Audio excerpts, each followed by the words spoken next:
Hello, everybody. Glad you're all joining. We will be starting the webinar shortly.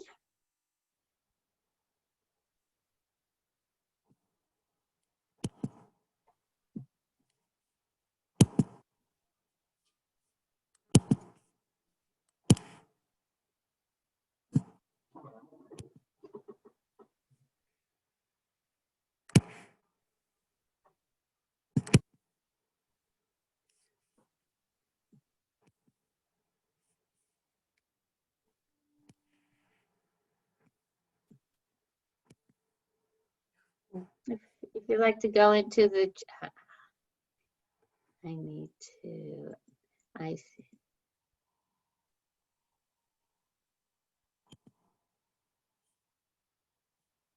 Hi, Hi, everyone.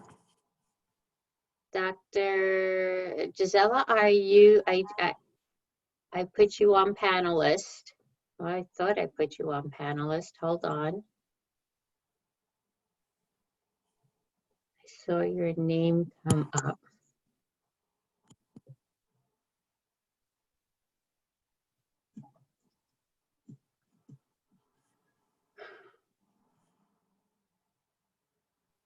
There she is.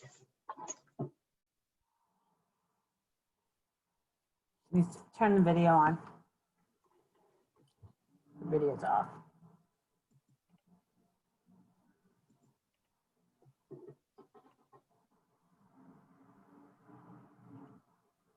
Hi, hello, Gisela. Hello. Trying to start the video. Yes. I don't know. Just so that we can see you. You gotta turn your video on. Let me see. I'm going to send you a note. It says ask to start video. Yeah, start my video. So the host has asked you to start your video. You cannot start the video. Failure to start. Please select another video camera. I don't have another one. Let me see the video settings. Joe, you can't do it for her? I sent her the notice, but it doesn't.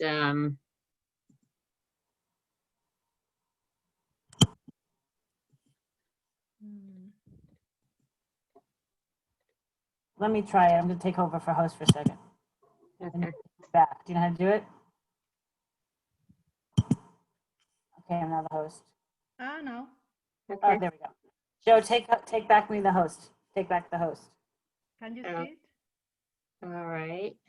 How do I take back the host? Go to me. You'll see Zoom One host me. Or go to you and you make you the host. You should go, it says more.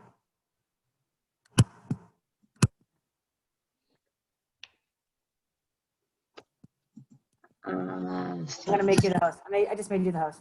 Thank you. Thank you, everybody, for the technical difficulties. We're getting there. Yes, we're getting there. So,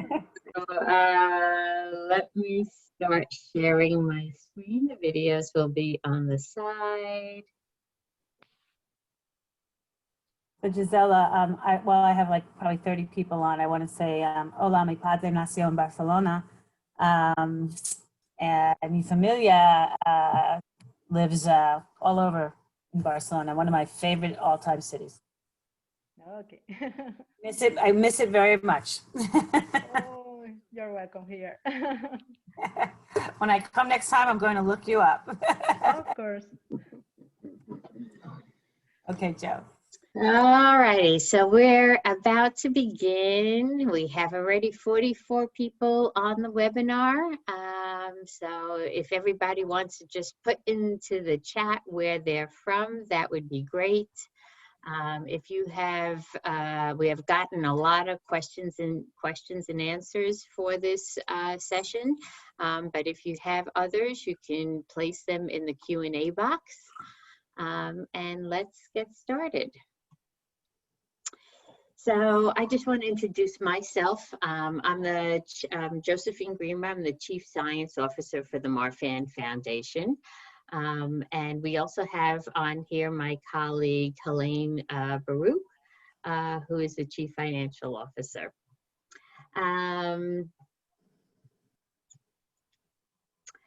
So we really want to thank everybody for making this one of the largest conferences that we've had in the history of the foundation. We have over 2,700 registrants from 72 countries.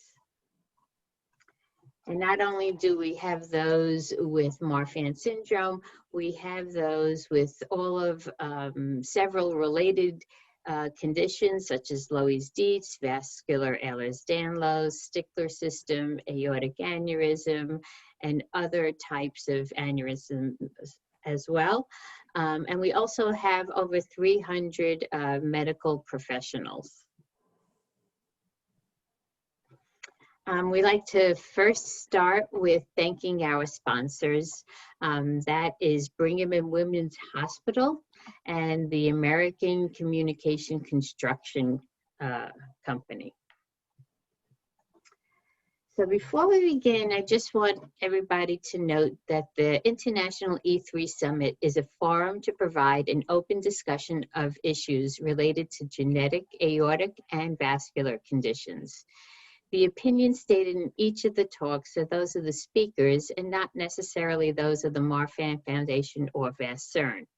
If questions arise or clarifications are needed about difference in opinions between session speakers, please contact us at marfan.org/E3Ask.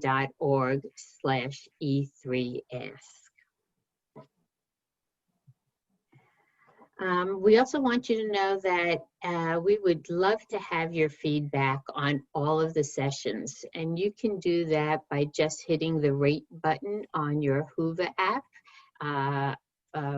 by the session title. And right now, I want to introduce our speaker. We're very happy to have Gisela. I don't know how to say your last name. Maybe you could say it for me. Teixido. Teixido, okay. Dr. Teixido from Barcelona today. And I want to give you the opportunity to welcome the 51 participants that we have on here right now. Hi, Josephine, thank you very much for this introduction. I'm really happy to be here and to participate and contribute in this effort of the Marfan Foundation. I think you made a big job on trying to join what is patients and clinicians or medical professionals. So that's, I think it's really a big contribution. Thank you very much for having me here. Thank you.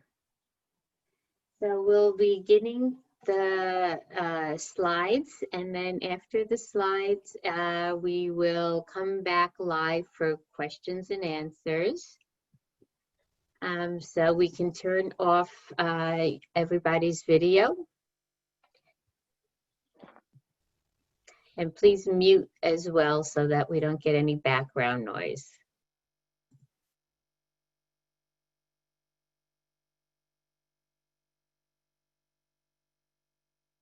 Welcome everyone, I'm Gisela Teixido, cardiologist from the Marfan unit at Vall Hospital in Barcelona, specialized in imaging and aortic diseases.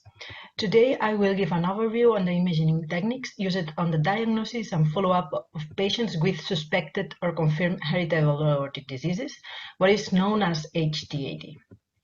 As you should know, genetic orthopathies need a close follow-up of the aorta, so imaging studies are crucial on the management of this disease, and decisions regarding surgery are mainly based on this aortic imaging. These are the points that I will talk about. First, a little on aortic anatomy, Z-score, and the normal aortic dilation, and afterwards, I will go through the different imaging modalities such as echocardiography, magnetic resonance imaging, and CT. At the end, I will focus in two special circumstances, such as are operated patients and patients with chronic aortic dissection. First of all, why do we need aortic imaging in patients with HTAD? There can be two scenarios. One, on the first evaluation of a patient, for example, an index case that we suspect HTAD without family history of known disease, or a case, a person with a family history of known HTAD, or a patient with a clinical or even also genetically diagnosed of HTAD, and that we want for the first time to evaluate the aorta. In this scenario, it's really important that the imaging tell us if there's aorta dilatation. Sometimes that's not as easy because we will need to know what is the normal size of the aorta, and I will talk about this a little after. There's a second scenario, the follow-up of a patient with HTAD. In this case, it's important for the specialist that is doing the study, the imaging study, to know which is the underlying disease, the type of HTAD, if there's history of surgery, which type of surgery, and if there were complications of this surgery, and if there's also history of previous aortic dissection. All these details are important to interpret the study, to acquire the appropriate study, and to analyze it also. Also, an important issue is to know if there are previous imaging studies, because then we can compare the actual study with the previous one. This could be very important to conclude if there's progressive enlargement of the aorta. We can obtain a lot of information from the study, as I said. We can evaluate if there's dilatation of the aorta and at which level, but we can also study aortic and mitral valve function, left ventricle function, and if there's complication as a consequence of previous aortic surgery or dissection. This is a basic overview on the anatomy of the aorta. The aorta is the biggest vessel of the body. It starts at the level of the aortic valve, and from there it goes to the thorax and the abdomen and bifurcates at the level of the pelvis for the lower extremities. The aorta has many arterial branches that supply blood to the upper and the lower extremities, the head, the thorax, and abdomen. And for all this, it is obvious that the aorta is a crucial artery of the body. The aorta is divided in different parts, as you can see in the figure in the middle: the aortic root, descending aorta, the aortic arch, and the descending aorta. The descending aorta can further be divided in thoracic and the abdominal aorta above and below the diaphragm. Concretely, the aortic root is the most frequently affected part of the aorta in patients with HTAD, and it's important to remember that from this part of the aorta emerge the coronary arteries. These are the arteries that supply the blood for the heart. Also important to remember is that, in general, in adults, aortic diameters do not exceed 40 millimeters, and they gradually decrease downstream. But there's variability in what is a normal aorta, and this is influenced by gender, age, and body size. In relation to age, there's been described an expansion rate of near 1 millimeter for decade of life. All these variables have to be accounted for when we want to evaluate if there's HTAD-related dilation of the aorta. For example, if we are evaluating a person with suspected Marfan, we have to conclude if there's dilation or not of the aorta, because this is part of the diagnosis criteria. And that's why we use what you might already know, Z-scores. Z-score allows adjusting by age, gender, and body size. To understand what is a Z-score, they aggregate information from population studies and derive formulas. We end up with a distribution of individuals, as you can see here on the left side, of the same age, gender, and body size as the patient that we are evaluating. This distribution will have a certain expected aortic root value, which could be in mean a Z-score of 0. There's a variability around this value. We are not equal, logically. 95% of healthy individuals would be between -2 and +2 z-score, and 99.7% of the patients will be, well, the persons will be between -3 and +3 of z-score. Then, by calculating the z-score, we are going to place our patient in this distribution. Z-scores might seem complicated, but just see an example of how I measure the z-score of a patient. In this video, I go to the website of the Marfan Foundation. I go to the Adults tab and introduce the data of the patient. For example, is a male, 40 years old, 180 centimeters of height, 80 kilos, and with a aortic root of 3.8 centimeters. Then I click calculate and have a z-score of 1.4. Then we can say that our just a second, that our patient is in this part of the distribution.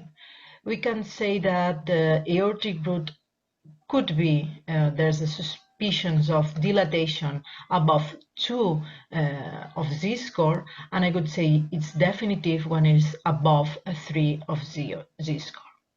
What is also really important, as you can see here, also is said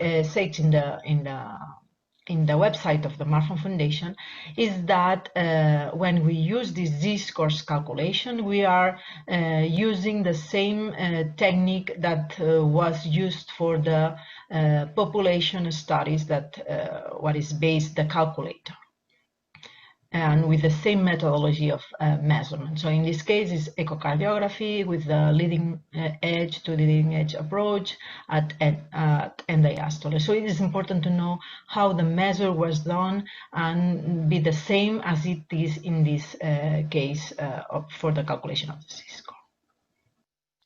Now let's move to the first imaging technique, that is echocardiography. This is a non-invasive test based on ultrasound with no irradiation and no other side effects.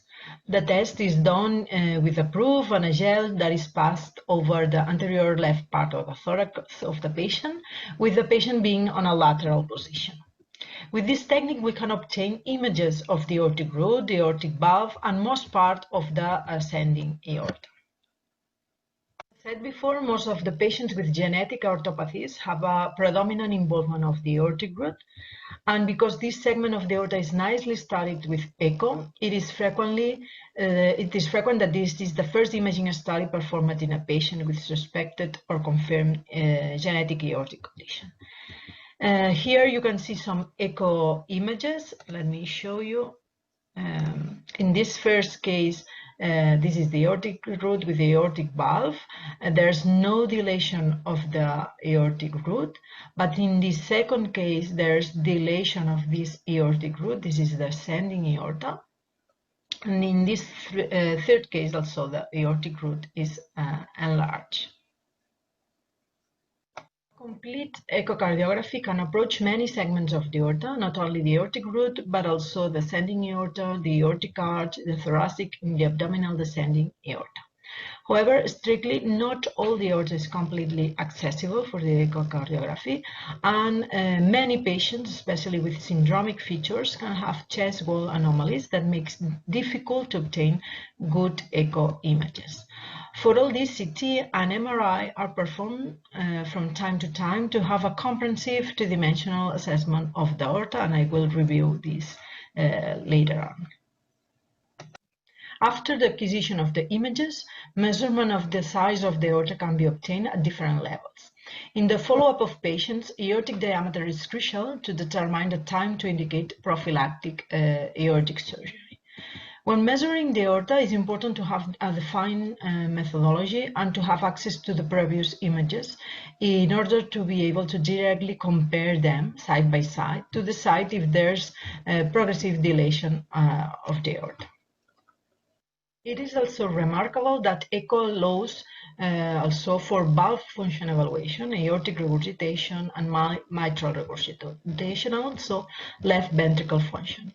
Here you can see on the left an aortic valve that is insufficient, and in the middle you can see a mitral valve with regurgitation. This means that these valves have a leakage.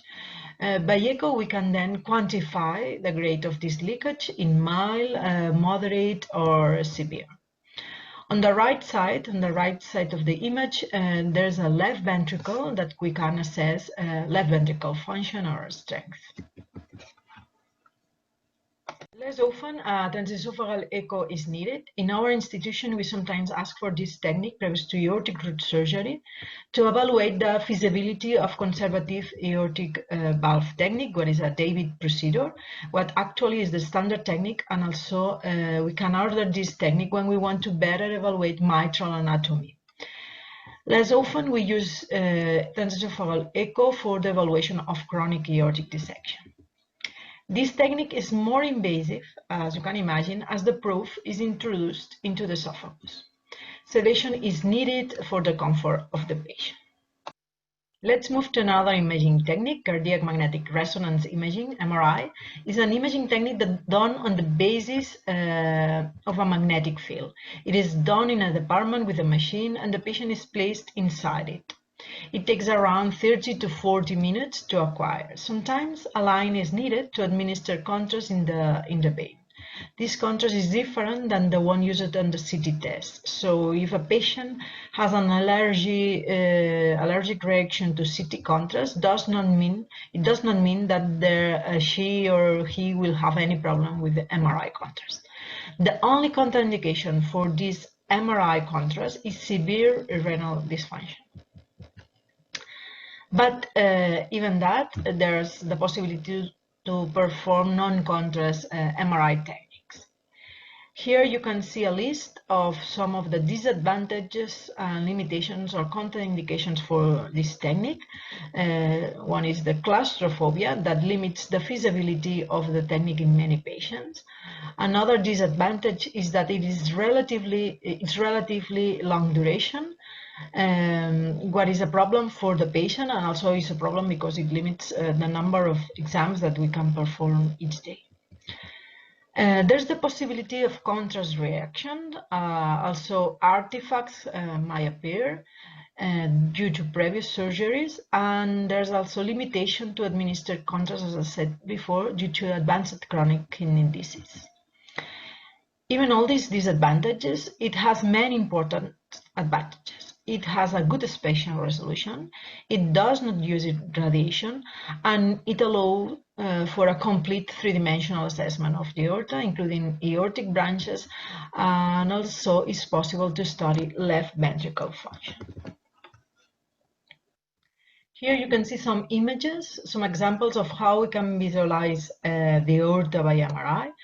We can even see the branches of the aorta and also the aortic valve and the left ventricle function.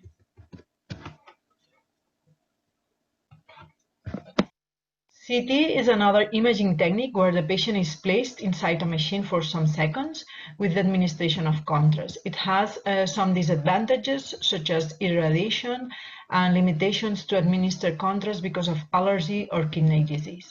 But also it has several important advantages. First, it is far less claustrophobic than MRI. It has shorter duration. It has several excellent spatial resolution. It allows for a three-dimensional complete assessment of the aorta, and also allows to study the aortic branches of the aorta, and it is also possible to perform coronariography, so study the anatomy of the coronary arteries. Cardiac CT is also a three-dimensional technique that in many cases has better spatial resolution than MRI. However, it uses X-rays, what implies irradiation to the patient. Nowadays, X-ray doses are low for CT, so there's no reason to avoid performing the study if it is deemed necessary. Since this technique has a great spatial resolution, it is fantastic to define aortic dimensions and anatomy. In my practice, I usually ask for a CT when there's discrepancy between echoes and MRI after I review or redo the imaging. Since sometimes there, especially for echo, there's asymmetric dilatation of the aortic root that is better followed up with MRI or CT. I also order a CT if there's a suspicions of fast aortic dilation or after arriving a certain diameter, even it's not yet for surgery, but I usually order a CT to have a baseline grid quality study to compare in the follow-up. I also always perform a CT before aortic surgery, so when the echo or even an MRI is indicative of a diameter that it has arrived to a certain threshold, I confirm the diameter with CT and also study the rest of the aorta and the coronary arteries. Another indication for CT study is to study aneurysms of the aortic branches, what it also can be studied by MRI. So we reviewed the three main imaging techniques, echo, CT, MRI, used it in HTAD, but now let's move to operated patients. I will talk about patients with substitution of the aortic root, whether with or without the substitution of the aortic valve. You know that the ventral is the surgery where we substitute also the aortic valve. So there's a valve prosthesis, and the David procedure is the one that spares this aortic valve. On the follow-up of these patients, echo is important for the assessment of the valve prosthesis in the case of the ventral and to assess the native aortic valve in the case of the David procedure. Here you can see a patient with a David procedure. This is the native aortic valve. Let me show you. Here, this is the native aortic valve, and this is the tube of the David procedure. So we can see that the aortic valve is working properly without any leakage. Here you can see a patient with a ventral procedure, and this is the, let me show you also.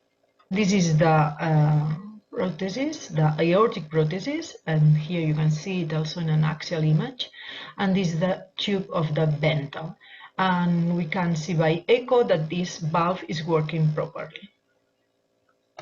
Furthermore, on operated patients, echo is useful to evaluate left ventricle function that might be reduced after cardiac surgery, and also to evaluate mitral valve function. In this case, just a second. In this case, we can see that the left ventricle has a preserved function, but in this case, there's a reduction of this left ventricle function. In this other case, this is the aortic valve, but this is the mitral valve, where we can see that it has a prolapse of the mitral valve, and as a consequence, this image here shows us that there's a mitral regurgitation. So all this information, we can get it from the echo. It is crucial to remember that even if we substituted the aortic root, HTAD patients might have dilatation or complications on the rest of the aorta. Thus, although we can use echo to evaluate some segments of the aorta, we will need to perform either a CT or MRI during the follow-up of the patient to confirm that the rest of the aorta is okay. Here you can see a CT of a patient previously operated on the aortic root. As you can see here, there's the tube, and we can nicely see the rest of the aorta, and we can also measure at any level the diameters of the aorta. Patients with more complete substitutions of the aorta, including the aortic arch or the descending aorta, would also need CT or MRI during the follow-up of the aorta to see that everything is okay, that there are no dilatations at other levels. Now I will talk about patients with chronic aortic dissection, since acute aortic dissections would be a reason for another chapter. For the imaging follow-up of chronic aortic dissection, this might refer to two different situations. A residual type B dissection, what means a patient that had a previous aortic dissection affecting the ascending aorta, what is a type A aortic dissection in the beginning, and was operated at that moment on the ascending aorta or even an aortic arch, and a dissection of the rest of the aorta remained. Or it can be an initial type B aortic dissection affecting only the descending aorta, whether thoracic or abdominal. In the follow-up of this type B aortic dissection, the purpose is to evaluate if the aorta is enlarging, because this might lead to the recommendation for an aortic surgery. This can be done either by MRI or CT. Again, CT has a better spatial resolution, so in general, I prefer CT when I'm following patients with aortic dissection, and especially when I see progressive dilation and when surgery is close. Measurement of aortic diameters by CT or MRI need a three-dimensional orientation of the image and proper methodology to measure it. So in conclusion, aortic imaging is crucial for the follow-up of HDAD patients. Aortic root can be properly evaluated with echocardiography. Echo also allows for valve and left ventricle function evaluation. MRI and CT are three-dimensional imaging techniques that allow for a comprehensive assessment of the aorta. And proper combination of echo, MRI, and CT allow for an accurate follow-up of HDAD patients. So thanks for your attention, and now I'm open for questions or comments.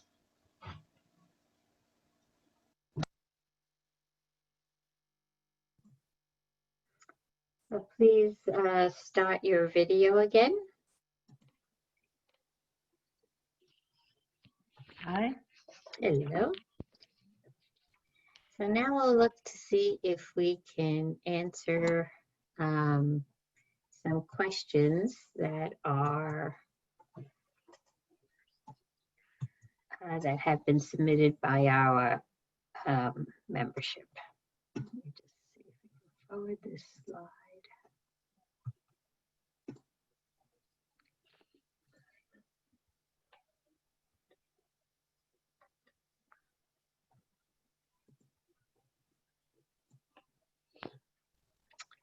Okay, and we received a number of questions, and if people still have further questions, you can submit them through the app. We'll try to get to as many as we can today, and if we can't get to all of them, we can certainly look through them and try to help you at a later time.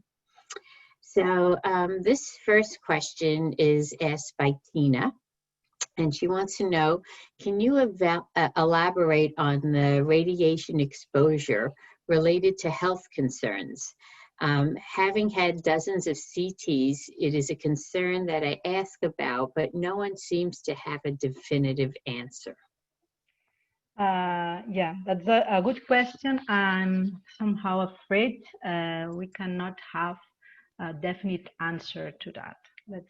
We can make some comments, but first I would say that the irradiation that is administered to a patient in a CT scan would depend on many factors. So it depends on the type of machine that you have, depends on the type of study that is being done. It's different, a cardiac CT than a CT than a angio. But it also depends on individual factors such as body size and other things. However, you can, I would say, in all the reports you can have as a patient, you can see the final dose or estimated dose that's been administered through the study.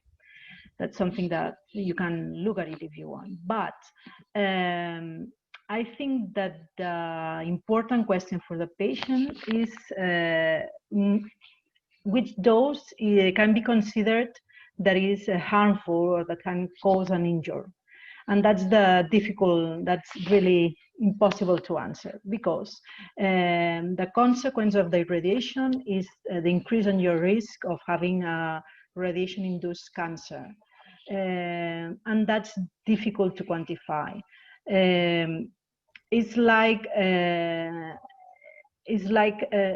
that you are increasing your risk of having a cancer, but your likelihood is really low. So it's more like buying tickets for a lottery that you are not really going to win. I hope so. So so you have more chances of having a problem, but you don't know if you are really going to have it. And the important, and I'm sure that this has been the answer that the patient or the person that is asking this question would have previously, is the important thing is that the clinician or the doctor that is seeing you really justifies the study, a CT scan. So nowadays the doses are really low, and I think I won't avoid doing a CT because if irradiation matters. If I think that this is going to give me clinical information that is crucial for deciding surgery or for deciding the surveillance of the patient. And so that's something that the patient can ask to the doctor, why you are asking me now CT, because I'm afraid of the irradiation. But I think that in proper hands, people is going to explain why is done this CT and not other techniques. The question, the person that is asking, I think it's Tina, says that had dozens of CT, so I'm not sure why it was, but I'm afraid it could be that he or she had some issues that make this really important to do the CT. What is acceptable depends on the indication, I would say. So it is not a definite answer. I mean, it's not yes or no. When you have 20 CTs, you're going to have a problem for sure. It's not, you can have only one CT and have a problem. You can have thousands of CTs and not having any problem. It's like a lottery. Like, say, I don't know if that's nice, but it's how I understand. And I think that we have to think if that technique is useful, go for it. I think for a patient that has HTAD disease, so it means has a high risk disease, I would go for a CT if it's needed. Don't avoid it because of irradiation. Thank you. Thank you very much for that answer. So in the next question, it's asked by Susan. To what extent is there technician or reader variability in CT scans? Variability is of the measurements is a frequent questions of the patient. So it's something that I think I see every day in the outpatient, because the people knows perfectly their diameter, their previous diameter. Now they know the ones that is now, and they compare, they get confused, and because it has increased a lot or even has decreased, and they don't understand exactly how to interpret that. But we have to understand that part of the variability is intrinsic of the technique. So there's a limitation on that. Even in the best hands, you're going to have some variability of the technique. For CT, I would say in this case, the question is for CT. In CT, I think it's less the variability than for echo and even for MRI. So it's I would say the best technique to have a low variability, but at a cost of some irradiation. But we can, in an echo or CT lab, we have to make things the best as we can, and because of protocols, because of training of the technicians and the personnel that is doing the studies, really having a low variability, but we have to know that there's some variability. What is also important is that the clinician knows this, so knows the limitations of the technique, interprets that. It's not only a number in the report. You have to see what was previous, what is now, and if, in my case, if I see an increase in the number of some inconsistencies, then I go to the echo lab, I review the images myself, I really convince if I think there are other factors, so the images were different, there was another factor that could affect the numbers, and if I don't see a real cause, so I think there's increase in the diameter, I could order, for example, a CT. So that could be a reason why, if I see variability in the echo measurements, I go for a CT, because this technique is more volumetric. You have a volume of the aorta, and you can remeasure the one that you had 1 year or 5 years ago and the one that you have now, and really compare and conclude, or try to conclude if there were really an increase in the diameter. I usually, when a patient, like a Marfan patient, has a diameter around 45, something like that, I order a CT. Because having a good image study that allows me to compare the increase or not of the diameter after 3 years or 4 years if I have doubts because of the echo measurements. So there's some variability, we have to accept that. And we have to interpret and have a good reasoning with that. Mm-hmm. Very good. And I think her next question is about also, is there, you expressed that there is a variability in echoes as well, but is there also variability in measuring regurgitation? Yeah, so there's some variability. There's even variability. I mean, you can have one day, one grade, like a moderate grade 3, and the second day, because you are more hypertensive, because you have more volume, intravascular volume, you can have more aortic regurgitation, for example. So there's a personal variability on that. But also, when we are measuring regurgitations in echo, we are not using only one parameter. We are integrating multi-parameters, and we are interpreting this, and we are lastly saying this aortic regurgitation is moderate or is severe, and that's, I don't know, experience is important for that, but there's somehow there could be some variability on the interpretation. That's for this, the guidelines, the echo guidelines that we have, it's important for the good management of this interpretation of the aortic regurgitation and mitral regurgitation. I see. Okay. So I think you went over this a little bit in your talk, but can you again reiterate, what are the advantages of CTAs compared to MRAs? So in my opinion, I would say that CT is an opinion, but is a better technique than MRI for the aorta. The only problems that we have is radiation.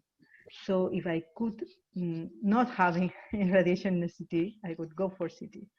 So, but for a patient that is stable, that you are on, so you assume it's gonna be stable, and you are doing a complete aortic measurement every 3 years because just for safety, but you are assuming that it's gonna be okay. It could be okay to do an MRI, so it's perfect to do an MRI. Also, CTA can give you other information like coronarography, that it's not possible, not nowadays possible with the MRI. MRI can give you information on the LV function. It could be that you have a mitral regurgitation, severe mitral regurgitation, or left ventricle dysfunction, and this can be studied by MRI and not by CT. So the clinician has to decide depending on what's the clinical question and what's the information that he wants to get from the study. So it's not that it's better or worse, it depends also on the information that you want to get from. Okay, great.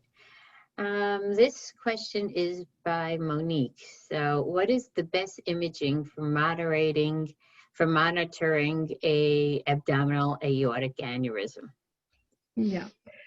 So for the abdominal aorta, you can have echo, also that is not cardiac echo, it's vascular echo for the abdominal aorta, and that is done by, at least in Spain, in Barcelona, vascular surgeons. They do the echo, not us. So this is a good imaging technique because you can see the aorta without irradiating the patient. But it's again the same. You want to have more information with the CT or with the MRI, and especially when you want to decide a surgery or see if there's enlargement, then CT is much more precise. However, in HTAD patient, we don't usually face only abdominal aorta, so we are usually facing a situation where we have to see all the aorta. So yeah, a Marfan patient can begin with problems in the abdominal aorta. That's not frequent, but can happen. But you cannot forget the rest of the aorta. So you are not gonna only do an echo in the abdominal aorta. So you will end up with MRI or CTA for the follow-up. So it's different from the aneurysms of the abdominal aorta that are degenerative, that are not genetic. Then many are followed with echo, vascular echo. Mm-hmm. Thank you. So the next question is asked by Kate. How can Chiari malformations be diagnosed in those of us who can't have MRIs? First, I'm not a neuroimaging, so I'm not specialized. I would say, but maybe someone can have more information than me, that CT can give this information also. Mm-hmm. So I don't know which extent exactly or what's the different information that can give you for the Chiari malformation MRI and CT. But I think that a good approach could be CT, but I'm really not an expert on that. Okay. All right. Well, maybe we can ask Kate to submit that to the marfan.org and we can find out maybe from somebody that is more specialized in that area. Mm-hmm. So can MRIs be done without contrast for Loeys-Dietz syndrome? MRIs, non-contrast MRIs is like an evolution from the last year's technique, and it's getting better, and I think it's gonna be, we hope, the future also. It can be done for Loeys-Dietz and for other HTAD patients. In our case, at least in our institution, we do it. I mean, we do MR angio and non-contrast angio for every patient. Also because MR angio has some limitations for the aortic root sometimes. So we are in the safe part if we are doing both. I have to say that at least in our institution, when we do this, we only study what is the thoracic aorta. So it is a longest acquisition. It takes like, only for the thoracic aorta, it could be like 5 minutes. It adds 5 minutes to what all you have done. 5 to 10 minutes, depending on the patient. And it's only the thoracic aorta. So maybe in other places they do 5 minutes for the thoracic and then the abdominal. I don't know. We don't usually do it. We don't do thoracic to have both. But I'm sure that this gonna change in the next years. So that's really good because you don't have to give contrast, you don't have a line, you don't have many things. so much, and if you get the same information, that could be really good. So I'm sure it's gonna be the future. And yes, it can be done for Loeys-Dietz and for patients that have, I don't know, like kidney disease, so they can go without contrast. Or for example, pregnant women, so not in the first trimester, we try not to do it, but in the second and the third trimester, if we are having problems, not in general, we feel safe doing a non-contrast MRI, for example. Mm-hmm. Okay. Mm-hmm. So the next question is asking about which test is recommended for aortic tracking in Marfan syndrome and how often should it be done? So, I mean, you've gone through several types of imaging and why they're all needed, but how frequently should they be done? If we talk about Marfan, and as a general rule, so it has to be individualized. As a general rule, for sure, a Marfan patient would need an echo study every year, I would say. And I would go for echo as a first-line technique. I think it also gives you information on valve function, so many other information that you also need. And then this information can be every 2 to 3 years, depending on the situation, can be, let's say, like more complete because of an MRI or a CT. Like a general rule, non-dissected patient, non-complicated patient, and I would say non-dilated patient. If I see a progression of the aorta, or the aorta is really enlarged, like more than 45, 47, and it's not stable, and so it has increased in the last years, then I go for half a year, a little more close for the surveillance. That's like a general approach. Mm-hmm. Mm-hmm.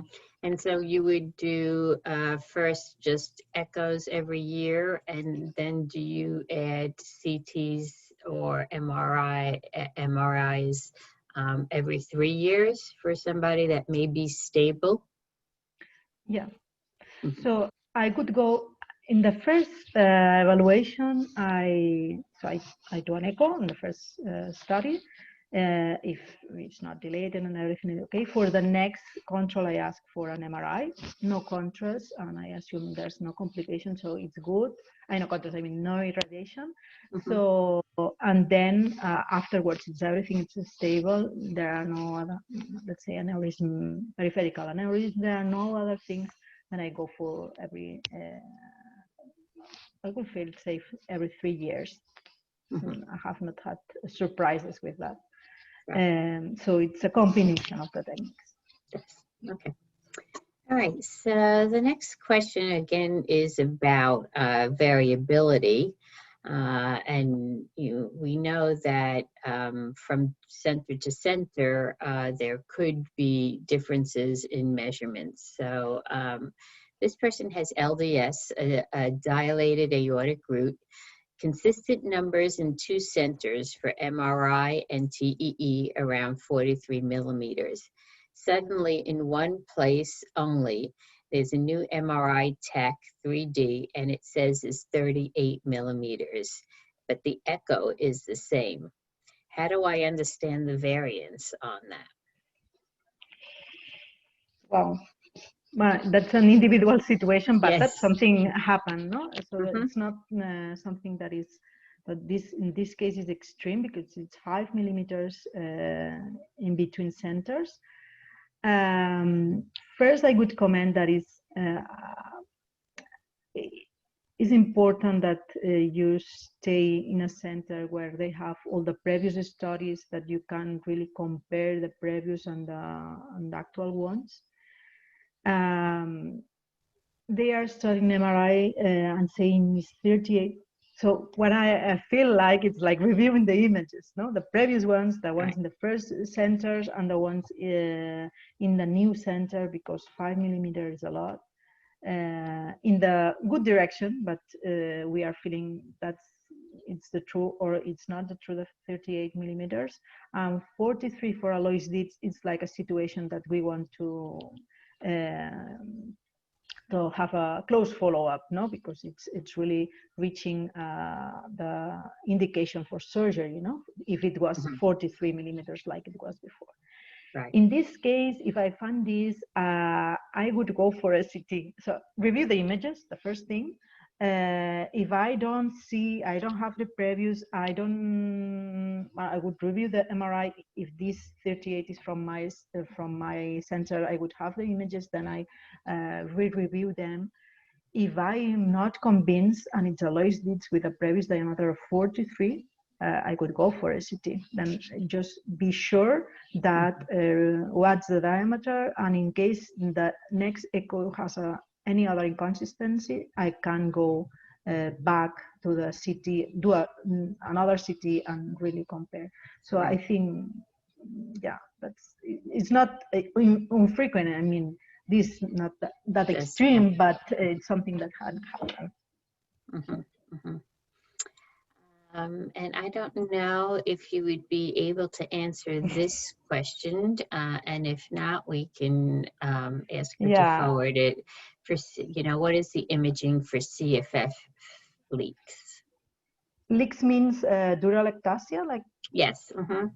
Cerebral spinal fluid, yes. Yeah.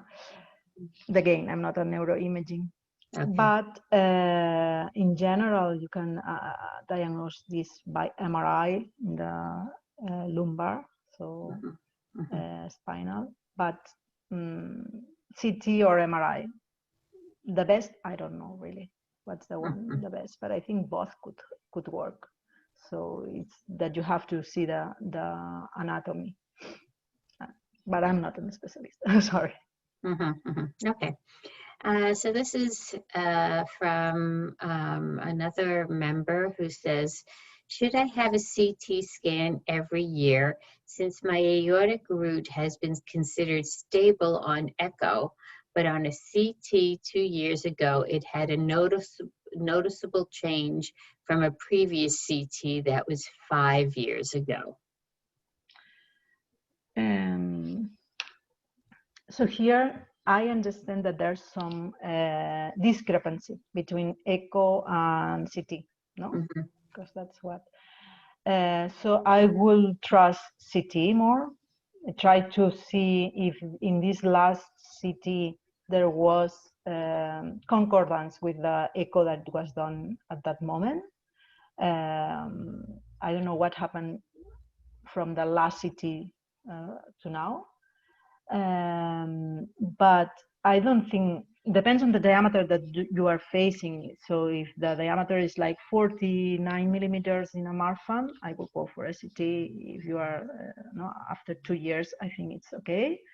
But if you are not in this scenario, I will try to review if the echo can give you the same diameters as before, if there's asymmetry of the aortic root, and see what's the reason of this discrepancy, and try to use echo. Because if you want to do a CT every year for a diameter that is 35, even if it has increased, you're gonna maybe be a long time doing CTs every year. So that's, I would try not to do that. And also another option is to do MRI. So if there's no dilatation and you want, and the echo is not really reliable, and don't want to do CT every year, you can try to do MRI and see if that's enough. Right. Okay. So this person asked about, on 3D aortic root, I have been informed of diameters measured cusp to commissure or cusp to cusp. Differences can be significant. What is relevant to compare to data and risk thresholds? And this is an LDS patient. I cannot see the question. Can you? You cannot see the question? Yeah, just to. Better? 43 millimeters, okay. So for in 3D aortic root, I don't know which technique was. Suppose it was CT or MRI. I don't suppose it's echo 3D. Yeah, we have this cost to commissure, cost to cost way of measuring the aortic root. Diameters can be really different. There's a document, an article that our group published, that the correlation was better between the cost to cost in the case of MRI or CT measurement with the echo standard analysis that is leading edge approach. Then the risk, there are no big studies with imaging, I mean, with different types of measuring the aorta, saying the level of risk at each diameter depending on the technique. But in general, is assumed by these diameters that we are using, like the 50 millimeters for Marfan and 45. Especially for Marfan and for other aortic aneurysms, are set especially for echo measurements. So I think we have to use these same diameters for MRI and CT. When we find 50 millimeters in MRI and CT, use them as a diameter. I usually use the cost to cost diameter because it's bigger than the cost to commissure in general. I would say that this is the case of the patient, and sometimes, so I measure the cusp to cusp and get the maximum of them as the diameter that I am finally conclude the study or the patient. So I would say as a relevant, that is the cusp to cusp used measured from the CT or MRI study. Okay, thank you. And we've already reached the 1 o'clock hour. We do have about 4 more questions. Can you stay on for a little bit longer?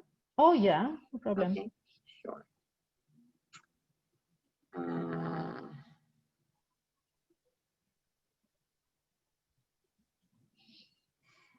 So this is asked by Daniela, does the aortic diameter usually shoot up during adolescence and puberty in LDS and Marfan syndrome?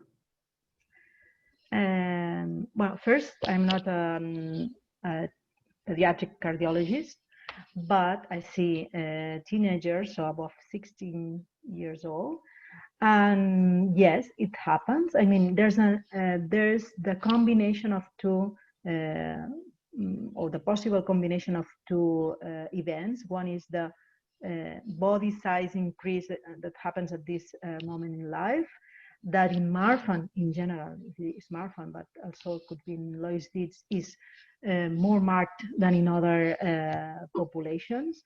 So there's this body, and the aorta also gets bigger because of the, like, our other parts of the body are enlarging.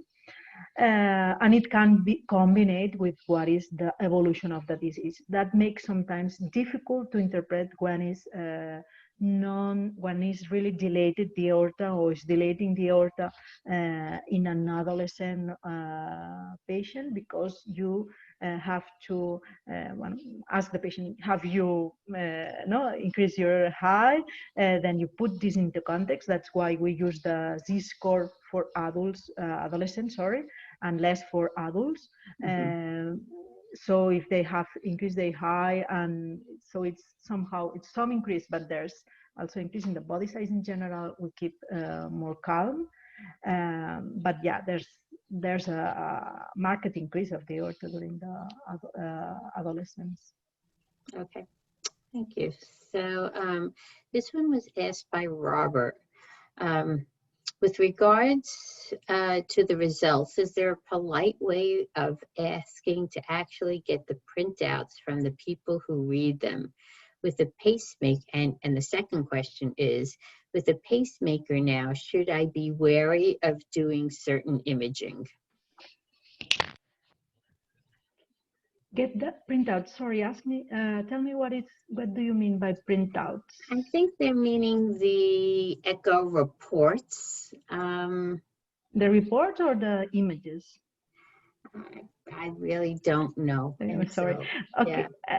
I would tell you what is how you so in Spain or in Barcelona, all the patients can have access directly and without asking and without even us knowing to the all the reports, obviously all our notes and everything, and even the images.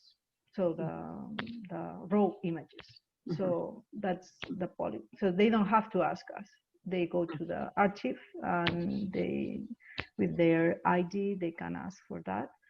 And I think it's the way. I mean, it's logical. I suppose that the worries of Robert is that they make the person uncomfortable because you are like.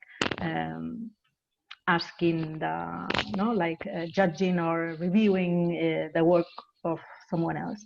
Right.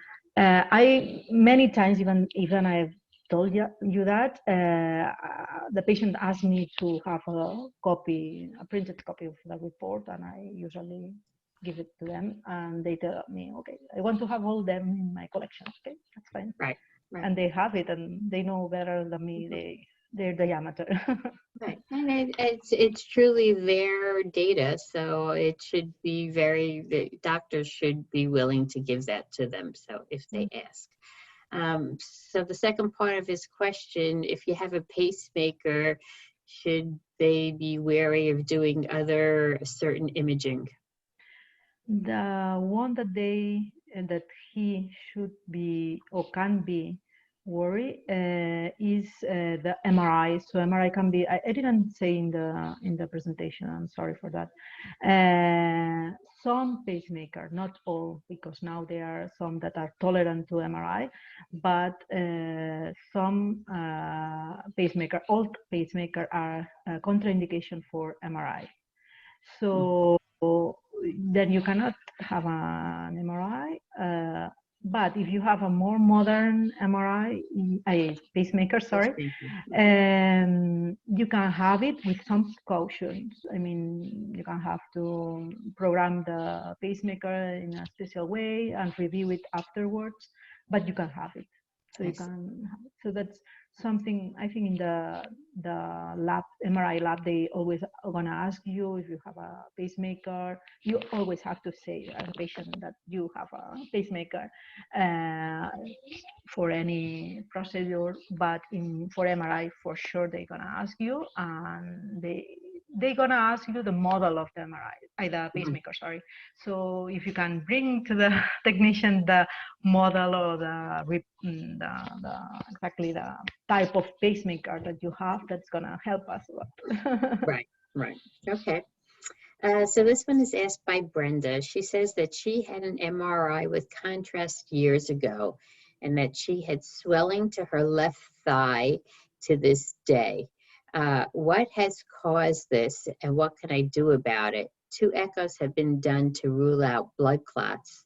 Could the contrast have caused this swelling? I don't see. Tight is the extremity, no, inferior extremity. Yes. I don't see the reason why. So if your line was in the arm, that is the usual way. If it was in the arm and she had problems there, it could be that you can have some contrast out the vein, outside the vein. That's something, it's a little accident that's gonna solve. But this is for the arm. But if you have it in the lower extremity, I don't see the relation with the MRI. I don't think so. All right, thank you. And I think these are the last 2 questions. So this one is by Haley. So for LDS in a baby toddler, is an echo sufficient for monitoring the full aorta, or should a CT MRI be done? If a CT MRI is recommended, how frequently would they have it? So first, I'm not a pediatrician, again, just to say, but the problem with CT and MRI in a baby or toddler is that you have to sedate him or her. So you have to justify this because that's somehow aggressive, no? We don't want to do this every year or whatever. If that's so, if it's needed, you do it. That's important. The good news is that echo in children, because they are smaller and because they are usually not fat or without breast and these things, they have really good windows, echo windows. And with echo, you can see really a lot of the aorta. I mean, all the segments of the aorta. It's not perfect. It's not a CT. It's not an MRI, but you can be even more sure or more sure that the aorta is not dilated with an echo in a baby and an echo in an adult. That you can miss some segments of the aorta, but in a baby you can have much more imaging. So I would say that I would feel safe doing an echo. If you have, sorry, I can have problems with the battery. If you feel, so I can feel safe with an echo that it's good and there's no aortic dilatation, and then have a close follow-up of the patient and wait for patient to be enough, like 6 years old, depends on the maturity of the child, that can face being in an MRI with the parents at the side or wherever, that can calm them and him, sorry, and not and avoid all the sedation. But if we want to do it, we can do it, but it's this patient or this children is gonna need a lot of echo, CT, and MRI. Right. So let's try to avoid a lot of things if it's not needed at the beginning. Right. Okay. And the last question is by Anne, and she's just wondering whether, is there any imaging modality on the horizon that won't require an hour in a closed-up capsule and is superior to MRI? That, I think there are two possibilities, and I think both, I hope they're gonna succeed. One is that the CT gets so low irradiation that then you cannot justify not doing a CT. Then you know that CT is really not long, so in this term is really comfortable for the patient in general, except for the contrast that it gets you a sensation, no, that sometimes is not good for the patient, but that's one option. That it gets, I think it's gonna happen. I mean, it's time. It's just a matter of time. And then the other is the MRI that we were saying, the one that is a three-dimensional MRI without contrast, that if it gets better in terms of time and information that we can get it, is expected to have like a complete study in 10, 15 minutes, I don't know, that's future, but it could really get better. And there's things going on in this direction. The moment that it's going to happen, we don't really know. Okay. All right. Well, thank you so much for all of this. This has been great. So many questions answered. It has been very comprehensive and understandable. We really do appreciate all the help that you have given us and our members today. I'd just like to say some final thoughts here. And, you know, for those questions that maybe were not answered during this webinar, you can send them to marfan.org/E3ask. We do ask that everybody complete the survey, the session survey on the Hoover app. We have exhibitors in our virtual exhibit hall, so please take some time to look around there. You can connect with your community within the Hoover app If you are active on social media, you can use the hashtag E3Summit20. And if you want to help us make more programming like this possible, donations at marfan.org/donate would be great. And I want to thank you so much for your time and for your effort. And we really do appreciate everything you did for us today. Thank you, Gisela. Thanks to you for having me here. Thank you. Bye-bye. Bye.